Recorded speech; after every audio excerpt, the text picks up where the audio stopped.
আসসালামু আলাইকুম। আমি মাহমুদ হাসান। আমি আজকে কথা বলবো কম্পিউটার সিকিউরিটি নিয়ে। এই প্রেজেন্টেশনের মূল উদ্দেশ্য হলো কম্পিউটার সিকিউরিটির একেবারে গোড়ার বিষয়গুলো নিয়ে কথা বলা। তো চলুন দেখা যাক যে কি থাকছে আমাদের এই প্রেজেন্টেশনে।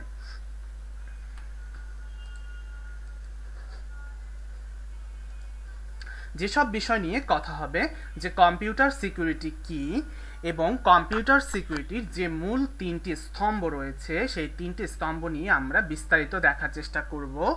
বিভিন্ন ধরনের অথেন্টিকেশন ফ্যাক্টর নিয়ে কথা বলার চেষ্টা করব। থ্রেট মডেলিং নিয়ে আমরা একটা ধারণা নিব।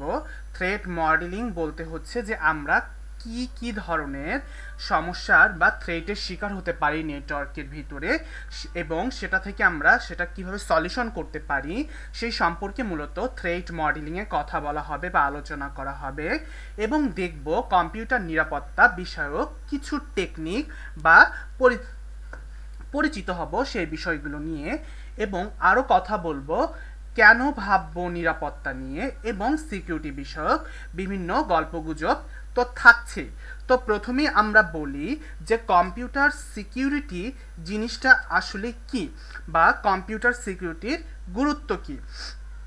কোনো সিস্টেমের সফটওয়্যার, হার্ডওয়্যার বা তথ্য বা ডেটা বা ইউজারকে নিরাপদে রাখার যে একটা সমন্বিত জ্ঞান, সেই সমন্বিত নিরাপদ বিষয়ক যে সমন্বিত জ্ঞানকেই মূলত বলা হচ্ছে কম্পিউটার সিকিউরিটি। ব্যাপারটা আরেকটু পরিষ্কার করে বলি, নিরাপত্তা বলতে শুধু ডেস্কটপ, ল্যাপটপ, ফোনের নিরাপত্তাই বোঝাচ্ছে না। কেননা আমরা এখন জানি কম্পিউটারের সাথে সব কিছু জড়িয়ে গিয়েছে, যেমন ফ্রিজ, টিভি, গাড়ি। কেননা আমাদের টিভিগুলো আর আগের মতো গরু গাধা টাইপ নাই, তারা অনেক স্মার্ট হয়ে গেছে। এছাড়াও যদি আমরা আমাদের সারাটা দিনের যে কোনো একটা দিনের দিক তাকাই তাহলে দেখতে পারি আমরা আমাদের কাজের প্রতিটি ক্ষেত্রেই সিকিউরিটির সঙ্গে জড়িত। যেমন আমরা গাড়িতে সিকিউরিটি ইউজ করছি, লিফটে ইউজ করছি, স্মার্ট টিভিতে ইউজ করছি, আমরা টাকা লেনদেনের সময় বিকাশে ইউজ করতেছি, ট্রাফিক সিগন্যালের ক্ষেত্রে ইউজ করতেছি। এবং আরেকটা মূল গুরুত্বপূর্ণ জিনিস আসে, সেটা হচ্ছে চিকিৎসা ক্ষেত্রে ডেটা সিকিউরিটিটা, রুগীদের ডেটা আমরা সিকিউর করে রাখার চেষ্টা করি। এবং অর্থনীতি আরও বিভিন্ন ক্ষেত্রে আসে, ই banking, ATM, mobile payment, credit card. অতএব এ থেকে বুঝতেই পারছি কেননা আমাদের সিকিউরিটিটা আমাদের জীবনে কতটা গুরুত্বপূর্ণ এবং কতটা অতপ্রতভাবে জড়িত। এখন আমরা দেখতে পারি যে সিকিউরিটিটা কত রকমের হতে পারে বা কত ক্যাটাগরির সিকিউরিটি থাকতে পারে। আমি এখানে বেশ কয়েকটা নাম বলেছি, যেমন সফটওয়্যার সিকিউরিটি হতে পারে বা নেটওয়ার্ক সিকিউরিটি হতে পারে, ডেটা বা ডেটাবেস সিকিউরিটি হতে পারে, ইলেকট্রিক পেমেন্ট সিকিউরিটি হতে পারে, হার্ডওয়্যার সিকিউরিটি হতে পারে, digital forensic, personal computer security, এরকম আরও বহুবিধ সিকিউরিটি রয়েছে। একটা পরিসংখ্যানে দেখা গেছে কেবলমাত্র আমেরিকাতে প্রতি 20 জনের আইডেন্টিটি, 20 জনের ভিতরে একজন আইডেন্টিটি শিকার হয়। এবং এফবিআই এর হিসাবে প্রতি 4টি কম্পিউটারের একটি হ্যাক হবেই প্রতি বছর। এর মানে হচ্ছে আপনার যদি 4টি কম্পিউটার বা 4টি যদি ডিভাইস থাকে, সেটা হতে পারে একটি ডেস্কটপ, একটি ল্যাপটপ, একটি মোবাইল ফোন বা একটি স্মার্ট টিভি বা যে কোনো কিছু। এর মানে হচ্ছে এই 4টির মধ্যে আপনার একটি না একটি ডিভাইস বছরে হ্যাক হবেই। কেননা হ্যাক করা তো এখন অনেক সহজ, পৃথিবীর যে কোনো জায়গা থেকেই বসে হ্যাক করা সম্ভব। এর জন্য আর আপনার বাসায় চলে আসা কোনো প্রয়োজন নেই। চলুন আমরা এই মুহূর্তে একটা অ্যাক্টিভিটি দেখে আসি যে এই মুহূর্তে পৃথিবীতে কে কোথায় কিভাবে হ্যাকিং করছে বা চালাচ্ছে। আমি আপনাদেরকে এখন যে একটা ম্যাপে নিয়ে আসছি, সেই সাইটটা হচ্ছে FireEye। এটাতে দেখানো হয় মূলত যে ঠিক এই মুহূর্তে এই কে কোন দেশ বা কোন দেশের হুমকিতে আছে, সাইবার অ্যাটাকের শিকার হচ্ছে। আমরা এখানে খুব সুন্দরভাবে দেখতে পাচ্ছি, ঠিক এই মুহূর্তেই আমরা দেখলাম যে ফিলিপাইনকে অ্যাটাক দিল ইউনাইটেড স্টেট, আবার ইউনাইটেড স্টেট দিচ্ছে তাইওয়ানকে এবং চিলি দিচ্ছে আপনার থাইল্যান্ডকে। এরকম প্রতি মুহূর্তে অ্যাটাকটা এই ম্যাপের মাধ্যমে প্রকাশ করা হয়। এটা হচ্ছে একদম ইনস্ট্যান্ট দেখানো হয়। যেমন আজকে এই লোকাল টাইম অনুযায়ী 4:03 বাজে, আমার ঘড়িতেও 4:03, আমরা দেখতে পাচ্ছি যে আজকে অ্যাটাক হয়েছে প্রায় একক, দশক, শতক, হাজার, অযুত, লক্ষ, 1,23,536, এবং প্রতি মুহূর্তে সেটা বেড়েই চলেছে। এই ম্যাপটার মাধ্যমে দেখানো হচ্ছে যে কে কোথা থেকে কিভাবে অ্যাটাক দেওয়া হচ্ছে। কেননা এখন সবাই বুঝে গিয়েছে যে ছুরি পিস্তল দিয়ে ডাকাতি বা হামলা করার থেকে ঘরে বসে বসে সাইবার সিকিউরিটি ভেঙে অ্যাটাক করে অনেক টাকা পয়সা ইনকাম করা সম্ভব, মাদক ব্যবসা থেকেও অনেক টাকা পয়সা ইনকাম করা সম্ভব। এবং একটা দেশের ক্ষেত্রেও এখন অন্য রাষ্ট্ররাও বুঝে গিয়েছে কেউ যদি তাদের সাইবার সিকিউরিটি স্ট্রং করে বা সাইবার আর্মি রাখে, তাদেরকে আর গোলা কামান বারুদ দিয়ে যুদ্ধ করতে হবে না। তারা অন্য একটা দেশের পাওয়ার গ্রিডকে ধ্বংস করে দিবে, বিদ্যুৎ ব্যবস্থাকে নষ্ট করে দিবে, বা ফাইন্যান্সিয়াল সিস্টেমটাকে যদি নষ্ট করে ফেলে তাহলে খুব সহজেই সেই দেশটাকে ডাউন করে ফেলা যাবে। তো আমরা একটুখানি গল্প করব বা আলাপ করব যে সিকিউরিটি অ্যাটাকের ফলাফল কি হতে পারে। আমি যেটা প্রথমে বলেছিলাম যে কেন সিকিউরিটি নিয়ে ভাববো। ধরুন আপনার হার্ডের মধ্যে একটা পেস মেকার বসানো হয়েছে। এখন কোনো হ্যাকার চাইলেই কিন্তু আপনার হার্ডের ভিতরের এই পেস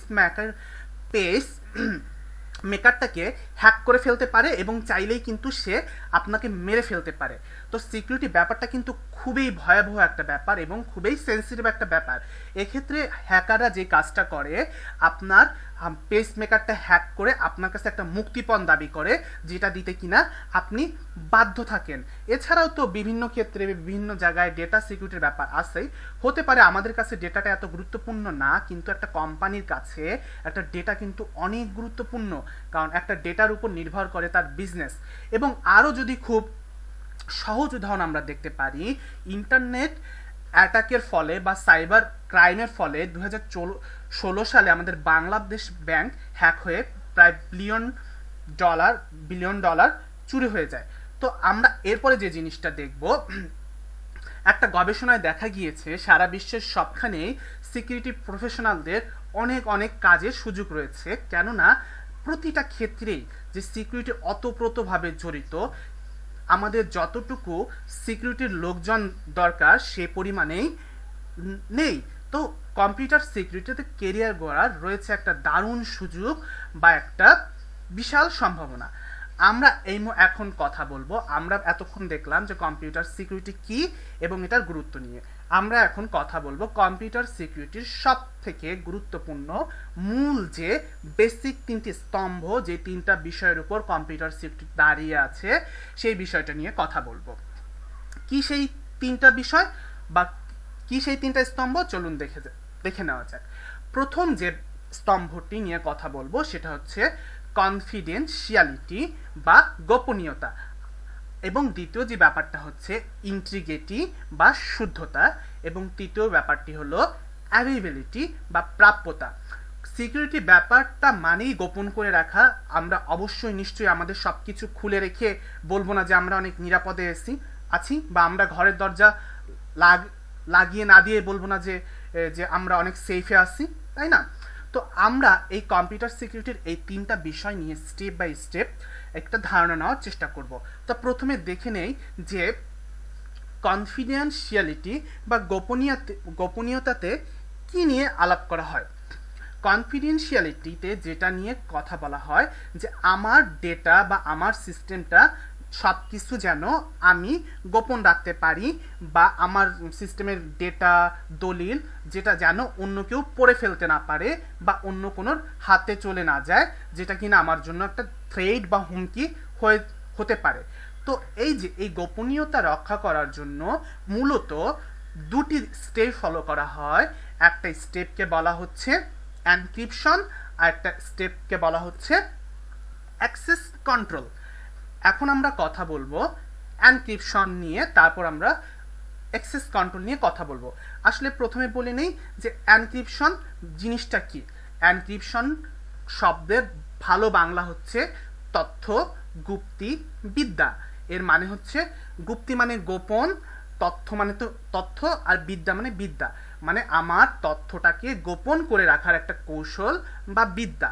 চলুন একটা ছোট উদাহরণের মাধ্যমে এনক্রিপশনটাকে ব্যাখ্যা করে যাক। আমি এখানে একটা শব্দ লিখেছি, যে শব্দটার নাম হচ্ছে অ্যাপল, APPLE। আমি এখানে যে কাজটা করলাম, সাবস্টিটিউশন বা প্রতিস্থাপন পদ্ধতিতে প্রতিটা লেটার ক্যাপিটাল লেটারের পরের লেটার দিয়ে প্রতিস্থাপন করে দিয়েছি। যেমন এর জায়গা এর পরবর্তী লেটার হচ্ছে বি দ্বারা করেছি, পি এরটা Q, PQ, LM, EF।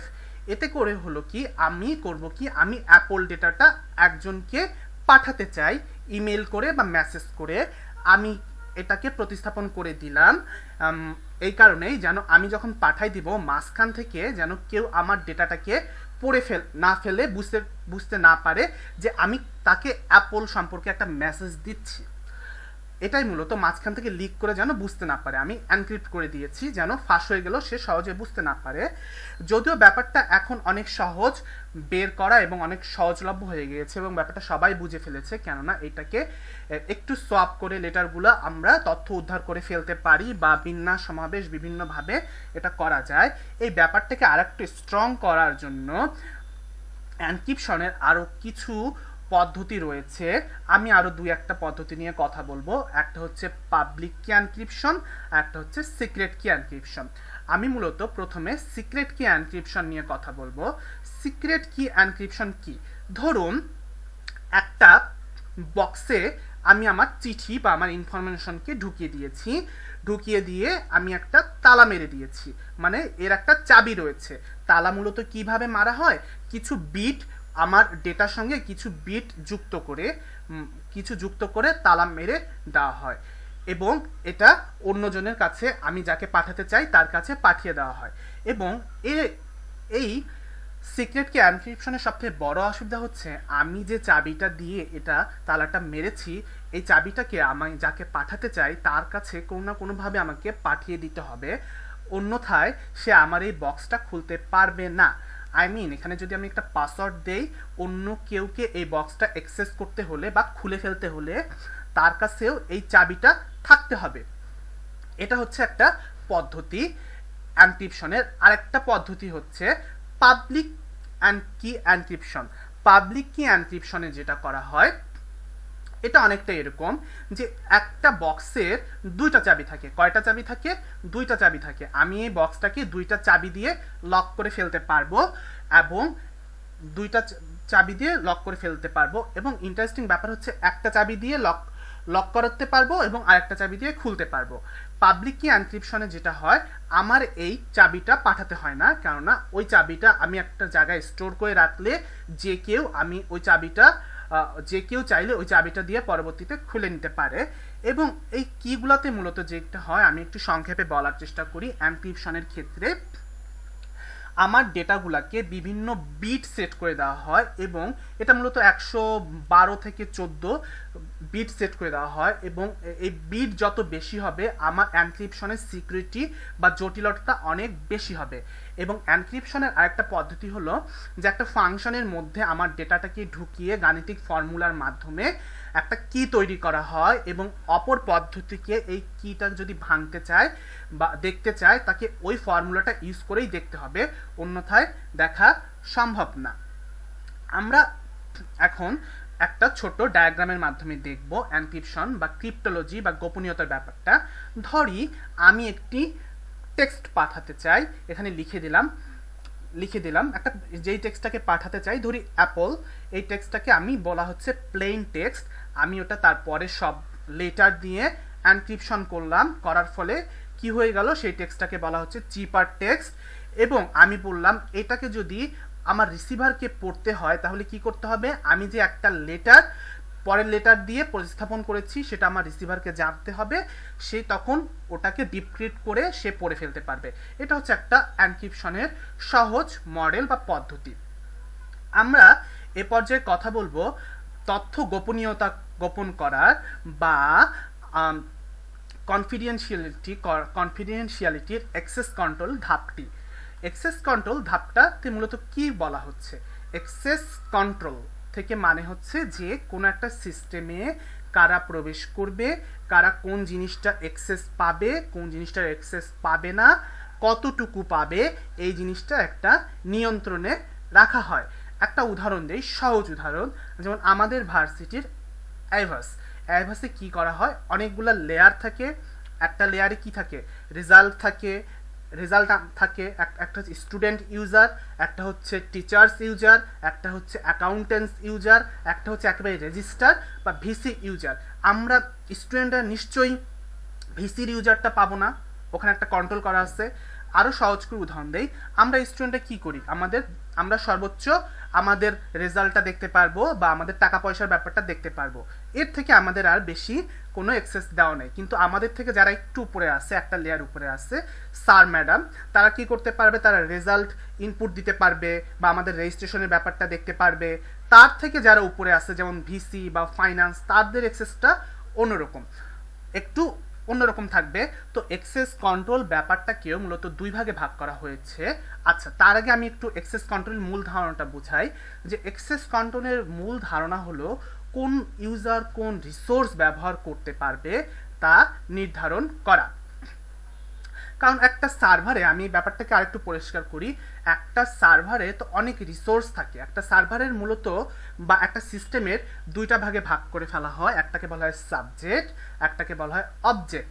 Subject মূলত বলা হয় ইউজার যারা, তাদেরকে বলা হয় সাবজেক্ট, আর অবজেক্ট মূলত হচ্ছে রিসোর্সগুলো কি, সেগুলোকে বলা হচ্ছে অবজেক্ট। আচ্ছা, তো অ্যাক্সেস কন্ট্রোলের জনপ্রিয় দুইটি মডেল রয়েছে, একটি হচ্ছে অ্যাট্রিবিউট বেস অ্যাক্সেস কন্ট্রোল, একটা হচ্ছে রোল বেস অ্যাক্সেস কন্ট্রোল।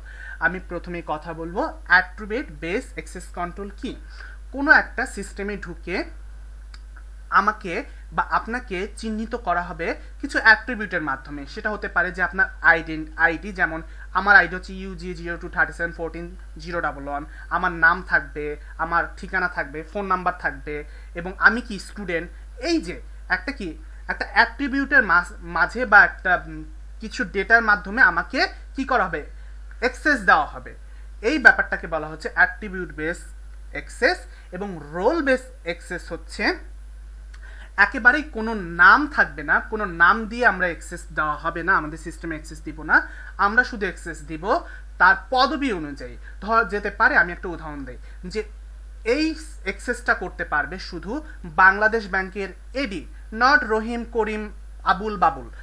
যে বাংলাদেশ ব্যাংকের এডি সেই এই ফাইলগুলো দেখতে পারবে, সেই ফাইলগুলো চেঞ্জ করতে পারবে, বা যে বাংলাদেশ ব্যাংকের ম্যানেজার সেই ফাইলগুলো দেখতে পারবে। এখানে কোনো কারো নাম ঠিকানা দিয়ে তাকে কন্ট্রোল দেওয়া হচ্ছে না, পদবি দিয়ে কন্ট্রোল দেওয়া হচ্ছে। এই ব্যাপারটাকে আরেকটু পরিষ্কার করে দেখানোর জন্য আমরা ব্যবহার করব অ্যাক্সেস কন্ট্রোল ম্যাট্রিক্স। চলুন তাহলে দেখে আসা যাক অ্যাক্সেস কন্ট্রোল ম্যাট্রিক্সটা কি। ধরুন একটা সিস্টেমে আমি প্রথমে বলেছি দুইটা জিনিস থাকবে, একটা হচ্ছে সাবজেক্ট আর একটি হলো অবজেক্ট। সাবজেক্ট মূলত হচ্ছে ইউজাররা, আর অবজেক্ট হচ্ছে মূলত ফাইল বা রিসোর্সগুলা। এখানে দেখা হচ্ছে ইউজার এ, ধরলাম বাবুল, কি করতে পারবে, এখানে অনেকগুলো ফাইল দেওয়া আছে, file 1, file 2, file 3, file 4। User এ কি পারবে, ফাইল 1 নাম্বার ফাইলটা কি সে রিডও করতে পারবে, রাইটও করতে পারবে। তার মানে কি সে দেখতেও পারবে, চাইলে সে পরিবর্তন করতেও পারবে। কিন্তু 2 নাম্বার ফাইলটাতে কি ইউজার এর কোনো অ্যাক্সেস দেওয়া হয় নাই, 2 নাম্বার ফাইলটা তার চোখের অদৃশ্য করে দেওয়া হয়েছে। 2 নাম্বার, আবার 3 নাম্বার ফাইলটা কি সে পড়তেও পারবে, চেঞ্জও করতে পারবে। আবার কি একইভাবে 4 নাম্বার ফাইলটা তার চোখের সামনে থেকে অদৃশ্য করে ফেলা হয়েছে, তার এখানে কোনো প্রকার কন্ট্রোল নাই। কিন্তু একইভাবে আমরা দেখতে পাচ্ছি ইউজার বি এর ক্ষেত্রে 2 নাম্বার ফাইলটা কি সে রিড করতে পারবে, রাইট করতে পারবে, আবার 4 নাম্বার ফাইলটা শুধু রিড করতে পারবে। একই এই ম্যাট্রিক্সের মাধ্যমে সহজে যে জিনিসটা বোঝানো হয় পরিষ্কারভাবে, যে কোন ইউজারের ক্ষমতা কতটুকু, এইটা মূলত এখানে ব্যাখ্যা করা হয়। এখন আমরা কম্পিউটারের মূল স্তম্ভের যে 3টি বিষয় ছিল, আমরা এতক্ষণ যেটা নিয়ে কথা বললাম সেটা হলো কনফিডেন্সিয়ালিটি। এখন কথা বলবো সেকেন্ড ধাপটা নিয়ে, সেটা হচ্ছে ইন্টিগ্রিটি। চলুন তাহলে দেখা যাক যে ইন্টিগ্রিটি ধাপটা কি। ইন্টিগ্রিটি ধাপটা হলো মূলত কোনো কিছু শুদ্ধতা রক্ষা করা। আচ্ছা, কীরকম শুদ্ধতা রক্ষা করা আমি একটু উদাহরণ দেই। যে ধরেন আপনাকে কেউ একজন মেসেজ পাঠাইলো, মেসেজ পাঠাই বলল, আপনি কিভাবে বুঝবেন যে এই মেসেজটা যেখান থেকে দেখাচ্ছে বা যা লেখা হয়েছে এই মেসেজটা ঠিক আছে কিনা, কেউ মাঝখান থেকে চেঞ্জ করে দিয়েছে কিনা, বা এটা স্রষ্টা কে? এই জিনিসগুলা মূলত আমাদের ইন্টিগ্রিটিতে পরীক্ষা করে দেখা হয়, যেখানে স্লাইডে বলে দেওয়া হয়েছে এটা দুই রকমের। একটা হচ্ছে সোর্স ইন্টিগ্রিটি, তার মানে হচ্ছে কি মেসেজটার সত্যিকার স্রষ্টাকে বা কে পাঠিয়েছে এটা চেক করব আমরা ইন্টিগ্রিটির মাধ্যমে, বা পরীক্ষা করব বা বিশুদ্ধতা পরীক্ষা করব। আর একটা হচ্ছে ডেটা ইন্টিগ্রিটি। ডেটা ইন্টিগ্রিটি ব্যাপারটা হচ্ছে মাঝখান থেকে আমার এই ডেটাটা কেউ পরিবর্তন করে দেওয়া হয়েছে কিনা। অনেকটা একটা উদাহরণ দেই, যে আপনার হাতে একটা টাকা আছে, এই টাকাটা বাংলাদেশ ব্যাংকের কিনা আপনি এটা কিভাবে বুঝবেন? সেটাই হলো বাংলাদেশ ব্যাংকের বা বাংলাদেশ সরকারের দেওয়া টাকা কিনা না জাল টাকা, সেটা কিভাবে বুঝবেন? সেটাই হচ্ছে ইন্টিগ্রিটির প্রধান কাজ। তো ইন্টিগ্রিটি কিভাবে করা হয় আমি যেটা বললাম, যে একটা উদাহরণ হচ্ছে ইন্টিগ্রিটির দুই রকমের ইন্টিগ্রিটি রক্ষা করার কৌশল। একটা হচ্ছে পরিবর্তনটা বন্ধ করে দেওয়া, ডেটা এমনভাবে লেখা যে পরিবর্তন করাই যাবে না। যেমন একটা উদাহরণ দেই, আমরা যেমন কি রাইট অনলি ডিভিডি, একটা ডিভিডিকে কি করা যায়, একবারেই রাইট করা যায়, কি তারপরে কি সেটা থেকে ডিলিটও করা যাবে না বা আবার নতুন করে প্রবেশ করাও যাবে না। এটা একটা পদ্ধতি হতে পারে ইন্টিগ্রিটি রক্ষা করার। এবং দুই নম্বর একটা পদ্ধতি, কোনো বদলোক যদি কোনো কিছু চেঞ্জ করেও দেয় কোনো কিছু, তাহলে সেটা কি অবশ্যই অবশ্যই ধরা যাবে। তার মানে কি ডেটার সিল দিয়ে দেওয়া। এইখানে একটা খাম দেওয়া আছে, এই খামের মধ্যে দেখা যাচ্ছে একটা সিলগালা করে দেওয়া আছে। যে ধরি যে এই খামের মধ্যে একটা কোথাও কোনো প্রশ্ন পাঠিয়ে দেওয়া হয়েছে একটা জায়গা থেকে আরেকটা জায়গায়, ধরি যে গণিত ম্যাথ অলিম্পিয়াডের প্রশ্ন দেওয়া হয়েছে, বাট মাঝখান থেকে কেউ পরিবর্তন করে ফেললো কিনা প্রশ্নগুলা, বা কেউ দেখে ফেললো কিনা, সেটা যেন আমরা নিশ্চিত করার জন্য উপরে সিলগালা করে ফেললাম। যদি এটা কেউ খোলে খামটা, তাহলে মমটা ভেঙে যাবে, তাহলে আমরা বুঝতে পারবো যে এখানে 2 নাম্বারই করা হয়েছে। এই দুইভাবে ইন্টিগ্রিটির কাজটা করা হয়। আচ্ছা, এখন ইন্টিগ্রিটি রক্ষা করার কিছু কৌশল রয়েছে। আমরা যে কৌশলগুলো, একটা হচ্ছে হ্যাশিং টেকনিক বা হ্যাশ টেকনিক, আর একটা হচ্ছে ডিজিটাল সিগনেচারের মাধ্যমে। তো আমরা প্রথমে হ্যাশ টেকনিক নিয়ে কথা বলবো। হ্যাশ টেকনিকটা আসলে মূলত কি, হ্যাশ হলো ফিঙ্গারপ্রিন্টের মতো, এটা বড় ফাইলকে প্রিন্ট করে সেটার একটা ইউনিক আইডেন্টিটি তৈরি করে বা পরিচয় তৈরি করে, যাতে অন্য কোনো ফাইলের সাথে ডিজিটাল ফিঙ্গারপ্রিন্টে না মেলে। এটাই মূলত হ্যাশিংয়ের অ্যালগরিদমের কাজ। যে কোনো সাইজের ফাইলকে একটা ফিক্স সাইজ বা লেন্থে হ্যাশ করা হয় নির্দিষ্ট কিছু বিট ব্যবহার করে হ্যাশ অ্যালগরিদমের মাধ্যমে, যেটা কিনা একটা ইউনিক পরিচয় তৈরি করে, যাতে অন্য কোনো ডেটা থেকে এই ফাইল তৈরি, এমনকি অন্য কোনো ডেটা থেকে এই ফাইল তৈরি করা যাবে না। আসল যে ফাইল শুধু সেটা থেকেই তৈরি করা যাবে। যদি এই ডেটাতে একটা বিটও কেউ চেঞ্জ করে যায়, তাহলে এই হ্যাশটা পাল্টে যাবে। অতএব এই হ্যাশ থেকেই বোঝা সম্ভব ডেটাটা আসল আপনার কাছে এসেছে না নকল এসেছে। তার এখানে আমি একটা ছোট ডায়াগ্রামের মাধ্যমে দেখাবো। একজন আপনাকে কোনো মেসেজ পাঠাচ্ছে, তো ওই ফাইলটার সঙ্গে সে হ্যাশ ফাইলটা পাঠাচ্ছে সেন্ডারকে, পাঠানোর পরে যাকে সে পাঠাচ্ছে তার কাছেও সেই সেম একটা হ্যাশ ফাইল থাকে। সে প্রথমে মিলিয়ে দেখে যে ফাইলটা পাঠিয়েছে এবং মূল ফাইলের সাথে যে হ্যাশ ফাইলটা পাঠিয়েছে, সেই হ্যাশ ফাইলটার সাথে যদি মূল ফাইলের হ্যাশ ফাইলটা মিলে যায়, মানে যাকে পাঠানো হয়েছে তার হ্যাশ ফাইলের সাথে যে পাঠিয়েছে তার হ্যাশ ফাইলটা যদি মিলে যায়, তাহলেই সে অ্যাকসেপ্ট করবে, আদারওয়াইজ সে কী করবে, অ্যাকসেপ্ট করবে না। এটাই হচ্ছে মূলত হ্যাশের মূল কথা। এবং কম্পিউটার সিকিউরিটির সব থেকে শেষের ধাপ বা 3 নাম্বার ধাপ হলো অ্যাভেইলেবিলিটি বা প্রাপ্যতা। অ্যাভেইলেবিলিটি হলো তথ্য বা কোনো সিস্টেম চালু আছে ব্যবহার করতে পারার ক্ষমতা। অনেকেই বলে থাকবে যে গোপন জিনিস, আমি তো সিকিউরিটি মানেই তো গোপন রাখা, এখানে আবার মানে ব্যবহার করতে পারার ক্ষমতাটা কিভাবে হবে? ব্যাপারটা একটা উদাহরণ দিয়ে বুঝাই। ধরেন আমার একটা ওয়েবসাইট আছে বা আপনার একটা ওয়েবসাইট আছে, আপনি কি চাইবেন যে আপনার ওয়েবসাইটটা যেন আপনার ইউজাররা ভালো করে ব্যবহার করতে পারে, তারা যেন কোনো সমস্যার শিকার না হয়। কিন্তু যারা হ্যাকার বা সিস্টেমটাকে নষ্ট করে দিতে চায় তারা করে কি, এক ধরনের অসংখ্য অসংখ্য মেইল পাঠাতে থাকলো ওই সিস্টেমটার মধ্যে, যেইটাকে বলা হয় ড্যানিয়েল সার্ভিস বা ড্যানিয়েল অফ সার্ভিস বা অ্যাটাক। যে অ্যাটাকের মাধ্যমে আপনার সার্ভারে হয়তো অসংখ্য ফেক ইউজার অ্যাক্সেস নিয়ে নিল, বা আপনার সার্ভারে হয়তো 1 GB ধারণ ক্ষমতা আছে, আপনার সার্ভারে 1 লক্ষ ইমেল পাঠাই দিল বা 1 কোটি ইমেল পাঠাই দিল, দিয়ে আপনার সার্ভারটা স্লো করে দিল, বা আপনার এতগুলা ইউজার সে সামাল দিতে না পেরে সার্ভারটা তখন ডাউন হয়ে গেল। তো এই যে তাহলে কি হলো, অ্যাভাইলেবিলিটি নষ্ট করে ফেললো। এই ব্যাপারটাও আমাদের কম্পিউটার সিকিউরিটি বা নিরাপত্তার একটা স্তম্ভের ভিতরে কাজ করে থাকে। এবং এখন আমরা আরেকটা জিনিস নিয়ে কথা বলবো। উপরে যে 3টা নিয়ে কথা বললাম সেটা ছিল একেবারে কম্পিউটার সিকিউরিটির মূল 3টি স্তম্ভ। এখন যেইটা সব থেকে পপুলার এবং প্রতিটা ডিভাইসে যে কাজটা করা হয়, অথেন্টিকেশন করা হয়। আমরা একেবারে ফেসবুক থেকে শুরু করে যে কোনো ডিজিটাল ডিভাইস, আমরা সেটা হতে পারে ব্যাংকের ক্রেডিট কার্ড থেকে শুরু করে একটা অথেন্টিকেশন করা হয়, যেমন 2 ফ্যাক্টর অথেন্টিকেশন। এখন বলবো যে অথেন্টিকেশনের ধারণাটা কি। অথেন্টিকেশনের মূল ধারণা হলো এমন কোনো কিছুর ব্যবহার যা কেবল আপনি জানেন বা দিতে পারেন। যেমন হতে পারে আপনার পাসওয়ার্ড, এটা তো শুধু আপনিই দিতে পারেন, তাই না? আপনার ফিঙ্গারপ্রিন্ট, এটা তো শুধু আপনিই দিতে পারেন। আপনার চোখের যে রেটিনা স্ক্যান, এটা তো শুধু আপনিই দিতে পারেন। এটা তো আর কারো সঙ্গে হবে না। এটা হচ্ছে একটা অথেন্টিকেশন বা পরিচয় যাচাইকরণের পদ্ধতি। অথেন্টিকেশনেও 3টি ধাপ রয়েছে বা 3টি ফ্যাক্টর রয়েছে। এই 3টি ফ্যাক্টরের মাধ্যমে অথেন্টিকেশন চেক করা হয়ে থাকে।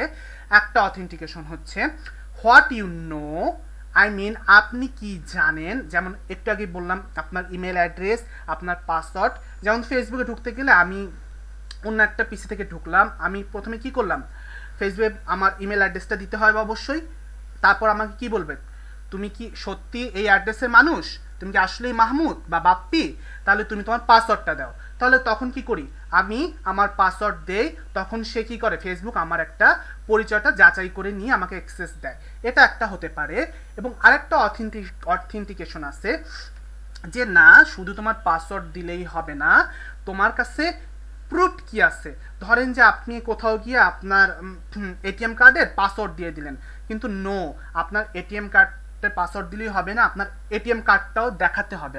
আপনার সার্টিফিকেট কি আছে, আপনার কাছে হার্ড কপি কি আছে, সেটাও দেখাতে হবে। এটা হচ্ছে একটা অথেন্টিকেশনের সেকেন্ড স্টেপ। এবং আরেকটা স্টেপ হচ্ছে যে হোয়াট ইউ আর, মানে এইটার মাধ্যমে দেখা হয় যে আপনার ফিজিক্যাল কি কি বৈশিষ্ট্য আছে, আপনার হাইট কতটুকু, বা আপনার ভয়েস রেকর্ডিং করে সে তার সার্ভারে আগে থেকে রেখে দিয়েছে, আপনার ভয়েসের সাথে সে মিলাতে পারে, আপনার ফিঙ্গারপ্রিন্টের সাথে সে মিলাতে পারে, বা আপনার রেটিনা স্ক্যান করতে পারে, বা আরও ডিফিকাল্টিতে গেলে আপনার ডিএনএ স্ক্যান করে দেখতে পারে। এই 3টা স্টেপের মাধ্যমে মূলত পরিচয় যাচাইকরণ সিকিউরিটিগুলোতে করা হয় বা চেষ্টা করা হয়। এবং কেউ যদি তার সিকিউরিটিটাকে অনেক অনেক শক্তিশালী বা জোরদার করতে চায়, তখন সে কি করে, 3টা সিকিউরিটি একই সঙ্গে করে, বা 3টা অথেন্টিকেশন ফ্যাক্টর একই সঙ্গে সে করে দেখে। এইটাকে বলা হয় মাল্টি ফ্যাক্টর অথেন্টিকেশন বা একাধিক ফ্যাক্টর দিয়ে পরিচয় যাচাই করা।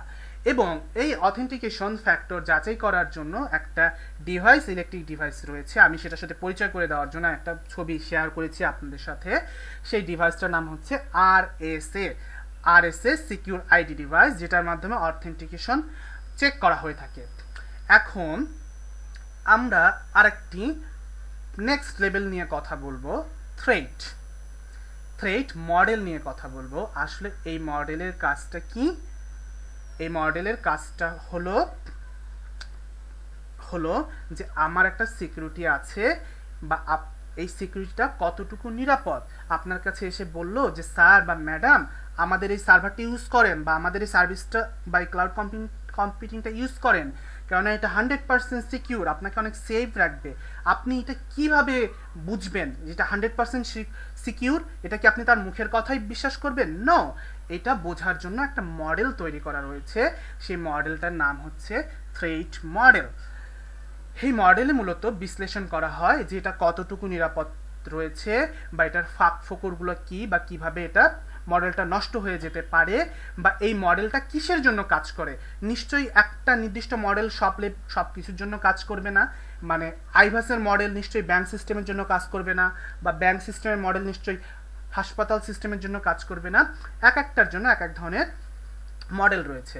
তো থ্রেড মডেলে কি নিয়ে আলোচনা করা হয় আমরা এখন সেটা দেখব। থ্রেড মডেলে মূলত 5টি জিনিস নিয়ে আলোচনা করা হয়, সেটা হচ্ছে অ্যাসেট, একটা হচ্ছে thread and vulnerabilities, entry point, attackers এবং মিটিগেশন নিয়ে।